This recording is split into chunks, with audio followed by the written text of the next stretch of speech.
السلام عليكم ورحمة الله وبركاته. ازيكم يا حبايبي؟ عاملين ايه؟ يا رب تكونوا بصحة كده وفي احسن حال ان شاء الله. بقى احنا النهاردة ايه؟ هنعمل اكلة كده لسان عصفور بالفراخ. خليكم معايا بقى وهتشوفون انا هعمل ايه.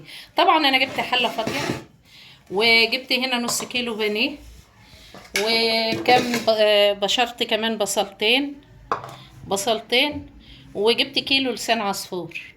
هنعمل ايه بقى؟ هنحط طبعا ايه البانيه في الحله.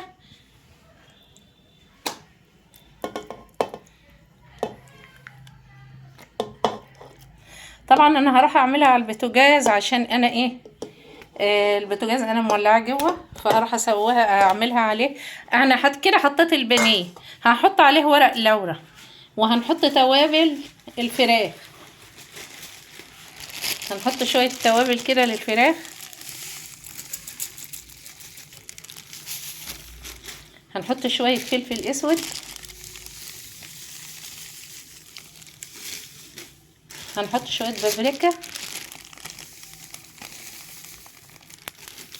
هروح احطها على النار، والوقت ايه بعد ما احطها على النار هاجي اوريها لكم وهنعمل ايه بعد كده.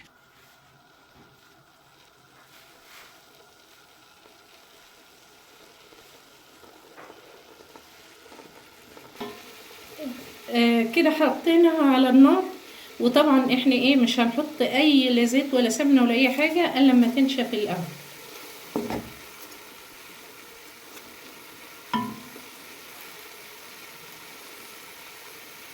وبعدين لما تنشف ان شاء الله ايه هنحط البصله ونديها بقى ايه تشويحه كده حلوه. عموما ايه واحده واحده كده هنشوف الطريقه. طبعا ايه بعد ما نشفت هنحط لها شويه زيت،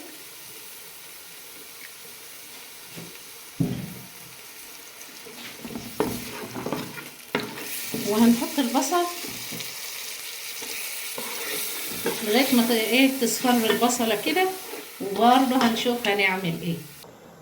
حطينا زيت في طاسه ايه نحمر لسان العصفور. وطبعا الفرخ البانيه بيستوي على النار في الحله الثانيه، وهحمر ده واوريكم انا هعمل ايه تاني. انا عايزه افضل. بصي كده بعد ما حمرت لسان العصفور هفضيه بقى على اللحمه على الفراخ وما تقلبيش.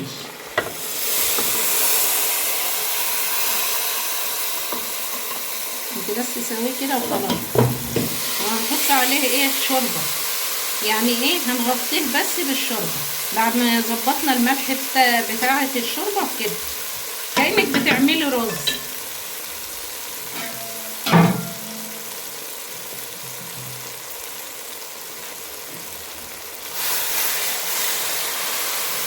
يا دوب يغطي ايه لسان العصفور كده بس، ما تقلبيهوش. ان شاء الله لما يستوي هوريهولك باذن الله.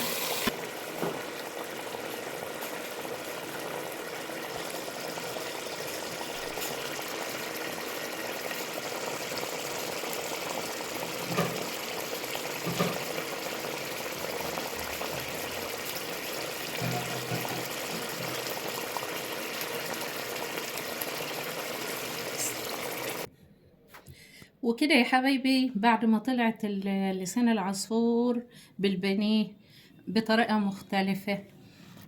احنا عموما ايه عايزين نجدد في الاكلات كده، مش لازم نعملها بطريقة واحدة، نجرب والله اللي يعجبنا ويبقى تغيير. انتوا موافقين الرأي ولا ايه؟ اللي موافقين الرأي يكتب لي في التعليقات انا صح ولا غلط. واشوفكم في فيديو تاني ان شاء الله، والسلام عليكم ورحمة الله وبركاته.